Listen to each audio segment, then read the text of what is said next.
સર્વ દર્શક મિત્રોને મારે શ્રી સિદ્ધિવિનાયક ગુજરાતી જ્યોતિષમાં આપનું હાર્દિક સ્વાગત છે। આજનો વિષય છે સિંહ લગ્ન અને રાશિનું ગુરુનું ગોચર। આપણી સિરીઝ ગુરુના ગોચર વિશે ચાલી રહી છે। કર્ક રાશિમાં વર્તમાનમાં ગુરુદેવ ગોચર કરે છે। તારીખ 31/10/2026 સુધી ગુરુદેવ છે એ કર્ક રાશિમાં ભ્રમણ કરે છે, એટલે કે ગોચર કરે છે। તો આપણે 1થી માંડી અને 4 રાશિ સુધી આપણે જાણી ગયા હતા। આજે આપણે જેની સિંહ લગ્ન છે જન્મકુંડળીમાં, કે જેમની સિંહ રાશિ છે તેના માટે ગુરુદેવ શું પરિણામ આપશે તેના વિશે આજે આપણે જાણીશું। જો મિત્રો, મારી ચેનલ તમે હજી સુધી સબસ્ક્રાઈબ ન કરી હોય તો મારી ચેનલને તમે સબસ્ક્રાઈબ કરી લેજો, તેમજ વિડીયો પસંદ આવે તો લાઈક કરજો અને શેર પણ કરજો। તો જેની જન્મકુંડળીમાં પ્રથમ ભાવમાં 5 નંબર લખેલા હોય તેને કહેવામાં આવે છે સિંહ લગ્ન। એટલે કે જન્મકુંડળીમાં પ્રથમ ભાવની અંદર 5 નંબર લખેલા હોય તેનું સિંહ લગ્ન આવે છે। અને જન્મ સમયે ચંદ્રદેવ છે એ સિંહ રાશિમાં રહેલા હોય તો એની ચંદ્રકુંડળી છે એ પણ સિંહ રાશિની બને છે। તો ગુરુદેવ છે એ કર્ક રાશિમાં અત્યારે ભ્રમણ કરે છે। તો રાશિથી ગુરુદેવ 12મે જાય છે। સિંહ લગ્ન હોય કે સિંહ રાશિ હોય એનાથી આપણે જોઈએ તો ગુરુદેવ 12મી રાશિમાં ભ્રમણ કરે છે। સિંહ લગ્ન કે સિંહ રાશિ માટે ગુરુદેવ છે એ પંચમ ભાવના અધિપતિ બને છે અને 8મા ભાવના અધિપતિ બને છે। પંચમ ભાવ ત્રિકોણ ભાવ છે, જ્યારે અષ્ટમ ભાવ છે એ ત્રિકેશ ભાવ છે, પરંતુ એની મૂળ ત્રિકોણ રાશિ છે એ ત્રિકોણ ભાવમાં આવે છે। માટે જેનું સિંહ લગ્ન હોય ને એના માટે ગુરુદેવ યોગકારક પણ બને છે।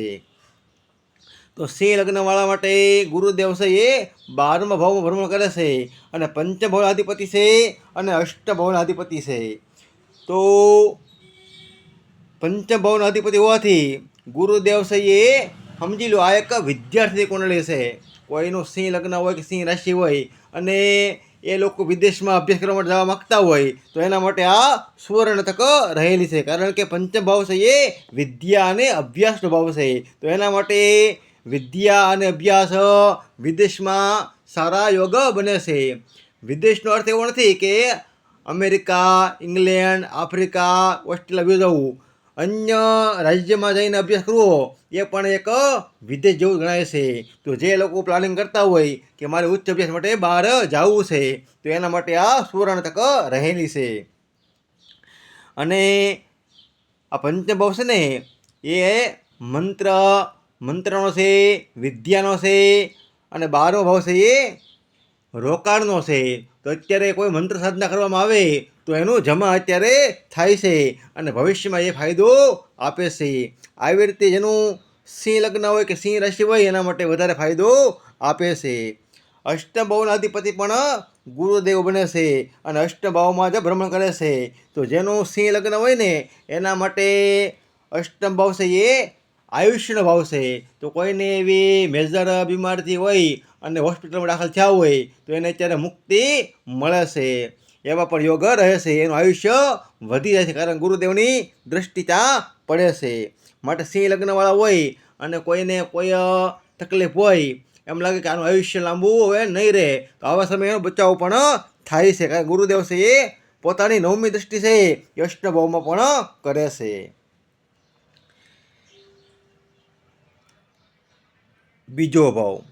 બીજા ભાવથી ગુરુદેવ છે એ 12મે ભ્રમણ કરે છે। આ બીજો ભાવ છે ને એ ધનનો અને કુટુંબનો ભાવ છે। તો કુટુંબ માટે આ લાભ ભાવ બને છે અને જાતક માટે ધન ભાવ બને છે। તો કુટુંબની હારે સારા સંબંધ રાખવાથી જાતકને પણ લાભ થાય તેવા યોગ રહે છે, કારણ આજે બીજો ભાવ છે એ કુટુંબનો છે અને કુટુંબના ભાવથી ગુરુદેવ છે એ લાભ ભાવમાં ભ્રમણ કરે છે। તો કુટુંબની હારે સારા સંબંધ રાખે, કુટુંબની હારે યોગ્ય વર્તન કરે તો આને જાતકને પણ એનાથી ફાયદો થાય છે। ત્રીજો ભાવ છે એ નાના ભાઈ બહેન અને પરાક્રમનો છે। તો આ ભાવથી ભાવ દશમ થાય છે।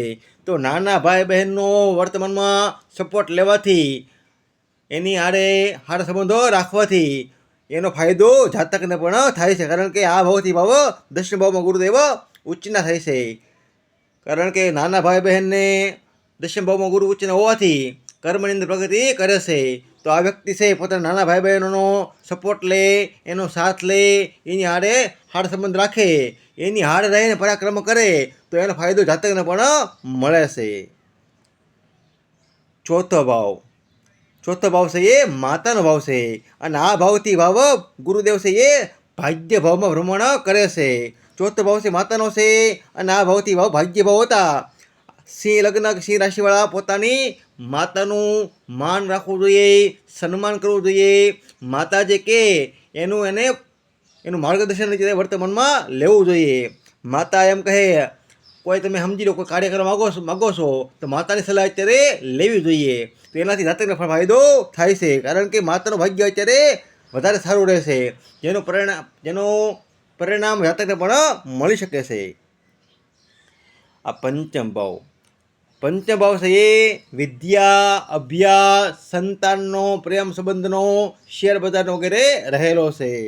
તો પંચમ ભાવથી ભાવ અષ્ટમ ભાવમાં ભ્રમણ કરે છે.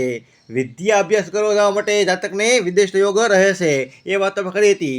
સમજી લો, કોઈના સંતાનો છે, જેનું સિંહ લગ્ન છે, એના સંતાનો છે, એ કોઈ વિદેશમાં જવા માગે છે તો અત્યારે એને પણ યોગ રહી શકે છે. સંતાનો હોય, કોઈ વિદેશ માટે પ્રયત્નો કરતા હોય તો એના માટે પણ સારું રહે છે. અને સંતાનથી એને કષ્ટ પણ મળી શકે છે, કારણ કે સંતાનથી આ ભાવ અષ્ટમ ભાવ પડે છે. તો સંતાન હોય ને એને કોઈ કષ્ટ પણ વર્તમાનમાં રહી શકે છે. છઠ્ઠા ભાવથી ભાવ હાથમાં પડે છે. છઠ્ઠો ભાવ છે એ નોકરીનો ભાવ છે, અને આ ભાવથી ભાવ 12મે ભ્રમણ કરતા હોવાથી સમજી લો, કોઈ વ્યક્તિ હોય એ નોકરી કરતા હોય તો એમાં અત્યારે વર્તમાનમાં એને બદલી રહે છે, એમાં બદલાવ રહી શકે છે. કોઈ સ્થાનિક નોકરી કરતા હોય તો એને દૂર જવાનો યોગ પણ રહે છે, અથવા તો વિદેશમાં પણ નોકરીનો યોગ બની શકે છે. કોઈ સિંહ લગ્નવાળા એમ માને કે મારે વિદેશમાં નોકરી માટે પ્રયત્નો કરવા છે તો અત્યારે વર્તમાનમાં તે પ્રયત્નો કરે તો એમાં સફળતા મેળવે છે, કારણ કે ગુરુ દૃષ્ટિ ત્યાં છઠ્ઠા ભાવમાં જ પડે છે. સમજી લો, કોઈ લોકો વિદ્યા અભ્યાસથી પરવારીને અભ્યાસ પૂર્ણ કર્યો છે, જે લોકો વિદ્યા અભ્યાસ પૂર્ણ કર્યો હોય અને એ લોકો નોકરી માટે પ્રયત્નો કરતા હોય, આ પંચમ ભાવ છે ને એ વિદ્યા અને અભ્યાસનો છે, છઠ્ઠો ભાવ નોકરીનો છે. તો વિદ્યા અભ્યાસ પૂર્ણ કર્યા બાદ નોકરી માટે પ્રયત્ન કરતા હોય, જોબ માટે પ્રયત્નો કરતા હોય તો એના માટે યોગ સારો બને છે. વર્તમાનમાં એને નોકરીનો યોગ રહે છે. અને કોઈ બીમારી હોય તો મેં અગાઉ પણ વાત કરી હતી કે દેશ, કાળ અને પાત્ર પ્રમાણે ફળ મળતું હોય છે. સમજી લો, કોઈ વ્યક્તિ બીમાર છે તો એને હોસ્પિટલમાં પણ યોગ રહે છે. સાતમો ભાવ છે પતિ પત્ની અને ભાગીદારીનો ભાવ છે, અને બિઝનેસનો પણ ભાવ રહેલો છે. તો આ ભાવથી ભાવ છઠ્ઠો પડે છે. તો પતિ પત્ની વચ્ચે કોઈ ઝઘડા હોય તો વર્તમાનમાં એને ડિવોર્સ યોગ પણ રહી શકે છે, કારણ કે આ ભાવથી ભાવ 12મો પડે છે, અને 12મો ભાવ છે એ ડિવોર્સ પણ બતાવે છે. પતિ પત્ની હારે કોઈ વાદ વિવાદ કોર્ટ કેસ રહેલા હોય તો એને ડિવોર્સના પણ યોગ રહી શકે છે. ભાગીદારીનો પણ એન્ડ વર્તમાનમાં આવી શકે છે. ભાગીદારીમાં કોઈ લડાઈ ઝઘડા હોય તો એનો પણ વર્તમાનમાં એન્ડ આવી શકે છે. તો આવા લોકો જેનું સિંહ લગ્ન હોય કે સિંહ રાશિ હોય, એને પતિ પત્ની હોય, સ્ત્રી હોય કે પુરુષ હોય, કે કોઈ ભાગીદારીમાં ધંધો કરતા હોય તો એના પોતાના પતિ પત્ની હારે સંબંધો સુધારવા જોઈએ, પોતાના ભાગીદાર સંબંધો સુધારવા જોઈએ, તો એને વાંધો આવતો નથી. આઠમો ભાવથી ભાવ 5મો પડે છે, અને ગુરુ દૃષ્ટિ ત્યાં રહેલી છે. તો મેં કીધું એમ એનું આયુષ્ય વર્તમાનમાં લાંબુ થાય છે. અને કોઈ વીલ વારસાના યોગ હોય, એને મળવાપાત્ર હોય તો પણ એને મળવાપાત્ર થાય છે. સમજી લો, એને વીમો કોઈ ઉતરાવેલો છે તો વર્તમાનમાં એને વીમા પાકના યોગ પણ રહે છે. કોઈ વ્યક્તિને ઓપરેશન કરાવેલું છે અને એ વ્યક્તિ પીડામાં છે તો વર્તમાનમાં એને પીડાથી એને રાહત પણ મળે છે. અષ્ટમ ભાવ છે એ ઓપરેશનનો છે, સર્જરીનો છે, અને આ ભાવથી ભાવ 5મો પડે છે, અને ગુરુ દૃષ્ટિ 9મી દૃષ્ટિ ત્યાં પડે છે. તો ગુરુદેવ છે એને જે એની પીડા હોય એમાં રાહત પણ આપે છે. એનું આયુષ્ય પણ સારું કરી બતાવે છે. આ નવમ ભાવ છે એ ભાગ્યનો ભાવ છે અને પિતાનો ભાવ છે, અને આ ભાવથી ભાવ ચોથો પડે છે. તો જાતકે છે પોતાના ભાગ્ય માટે વિદેશ જવું જોઈએ, અથવા તો એને દૂરના સ્થળે પણ જવું જોઈએ. કોઈનું સિંહ લગ્ન હોય કે સિંહ રાશિ હોય અને એમ લાગે મને ભાગ્ય સાથ આપતું નથી, તો એના માટે વિદેશમાં જઈને પોતાનું ભાગ્ય અજમાવવું જોઈએ, તેવા પણ યોગ રહે છે. તેમજ પિતાની પ્રોપર્ટીમાંથી યોગ સારો રહે છે, કારણ કે આ ભાવથી આ ભાવ ચોથો ભાવ પડે છે. તો વર્તમાનમાં જેનું સિંહ લગ્ન હોય કે સિંહ રાશિ હોય અને કોઈ મિલકત લેવા માગતા હોય, કોઈ વાહન લેવા માગતા હોય, તો એ પિતાના નામે એ મિલકત વાહન લેવું જોઈએ, જેનો ફાયદો છે એ જાતકને પણ મળે છે. જો માતાથી એ ભાવ ભાગ્ય ભાવમાં ગુરુદેવ આવે છે, અને આ સિંહ લગ્નવાળા માટે ભાગ્ય ભાવથી આ ભાવ ચોથા ભાવમાં આવે છે. તો માતા પિતાનું સન્માન કરવાથી, માતા પિતાની સલાહ લેવાથી, એનું કયું કરવાથી આ જાતકને એનો ફાયદો મળે છે. કારણ કે પિતા માટે આ ભાવ ભાગ્ય ભાવ છે, એટલે પિતાના ભાગ્યથી જાતકને લાભ થાય છે. આ દશમ ભાવથી એ ભાવ ત્રીજો પડે છે. દશમ ભાવ છે ને એ કર્મનો ભાવ છે. તો જેનો સિંહ લગ્ન હોય કે સિંહ રાશિ હોય એ લોકો વિદેશમાં જઈને પોતાનું કર્મ અજમાવીને પ્રયત્ન કરી શકે છે. કારણ કે આ ભાવથી ભાવ અષ્ટમ ભાવ પડે છે, તો પીડા પણ કર્મની અંદર રહે છે. કોઈ પરિવર્તન પણ અચાનક આવે તેવા પણ યોગ રહી શકે છે. અચાનક ધંધાની અંદર, પોતાના કર્મની અંદર પરિવર્તન પણ રહી શકે છે.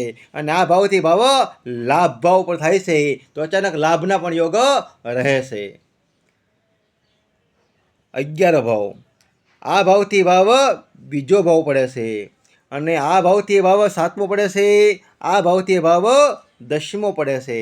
તો જેના પોતાના મોટા ભાઈ બહેન હોય, તો એના માટે અત્યારે વર્તમાનમાં ધનના યોગ સારા બને છે, કારણ કે આ એનાથી બીજો ભાવ પડે. બીજો ભાવ ધનનો ભાવ છે. તો મોટા ભાઈ બહેન, મિત્રો કે સમાજમાં ધનના યોગ રહે છે. તો મોટા ભાઈ બહેનની સાથે સારા સંબંધ રાખવાથી, પોતાના મિત્રોની સાથે સારા સંબંધ રાખવાથી એનો લાભ પણ જાતકને મળે છે. પોતાના મોટા ભાઈ બહેન હોય અને યોગ્ય ઉંમરના હોય, તો એને લગ્ન યોગ પણ વર્તમાનમાં રહે છે, કારણ કે આ ભાવથી ભાવ હાથમાં થાય છે. અને આ ભાવથી ભાવ દસમો ભાવ હતા, પોતાના મોટા ભાઈ બહેનો હોય અને પોતાના ધંધાની, પોતાના કોઈ કેરિયરની શરૂઆત કરવા માગતા હોય, તો વર્તમાનમાં તેનાથી ધનના યોગ પણ એને રહે છે. 12મો ભાવ છે ત્યાં ગુરુદેવ પોતે ગોચર કરે છે સિંહ રાશિવાળા માટે. તો 12મા આ ભાવથી ભાવ છઠ્ઠો ભાવ પડે છે, અને આ ભાવથી ભાવ 7, 8 ને 9મો ભાવ પડે છે. તો જે લોકો વિદેશમાં રહેતા હોય એના માટે થોડાક ચેલેન્જના યોગ પણ રહે છે. થોડીક જે લોકો વિદેશમાં રહેતા હોય ત્યાં એને થોડી સમસ્યા પણ આવે છે. ત્યાં એને સમજી લો, કોઈ વ્યક્તિ વિદેશમાં છે અને ત્યાં એ પરીક્ષા આપે છે, તો વર્તમાનમાં કોમ્પિટિશન પણ વધે છે, હરીફાઈ પણ એને વધે છે, એના શત્રુઓ પણ વધી શકે છે. અને અષ્ટમ ભાવનો અધિપતિ થઈ અને 12મે ભ્રમણ કરતો હોવાથી 12મા ભાવ માટે જે વિદેશમાં લોકો રહેતા હોય એનાથી એ ભાવ 9મો ભાવ થાય છે. તો વિદેશમાં એને ભાગ્યના પણ યોગ રહે છે. સંઘર્ષ તો થશે પણ એનાથી ભાગ્ય પણ સારું રહે. જે લોકો વિદેશમાં રહેતા હોય એના માટે, જે લોકો રોકાણ કરવા માગતા હોય એના માટે પણ સુવર્ણ તક બને છે, કારણ કે આ 12 ભાવ છે ને એ રોકાણનો પણ છે. તો જે લોકો બીજાનું ધન લઈ રોકાણ કરતા હોય તેના માટે ફાયદો વધારે થાય છે, અથવા સંતાનના નામે રોકાણ કરવાથી પણ લાભ થઈ શકે છે, કારણ કે પંચમ ભાવ છે એ સંતાનનો છે, અને આ જે 8મો ભાવ છે ને બીજાનું ધન છે. કાં તો પોતાના સંતાન નામે પ્રોપર્ટી કે જે કાંઈ ધન હોય એ રોકાણ કરવું જોઈએ, કે અન્ય લોકોનું ધન હોય ને એનાથી પણ એને રોકાણ કરવાથી એને ફાયદો થાય છે. આવી રીતે જેનું સિંહ લગ્ન હોય કે સિંહ રાશિ હોય એના માટે વર્તમાનમાં ગુરુદેવ ફળાદિશ કરે છે. જો મિત્રો, ચેનલને સબસ્ક્રાઈબ કરજો મારી, તેમજ વિડીયો પસંદ આવે તો લાઈક કરજો અને શેર કરજો. તેમજ કુંડળી માટે તમે આ નંબર પર કોન્ટેક કરી શકો છો. આપણે આગળના વિડીયોમાં જેનું કન્યા લગ્ન હશે કે જેની કન્યા રાશિ હશે એના માટે ગુરુનું ગોચર કર્ક રાશિમાં કેવું રહેશે તેના વિશે આપણે જાણીશું.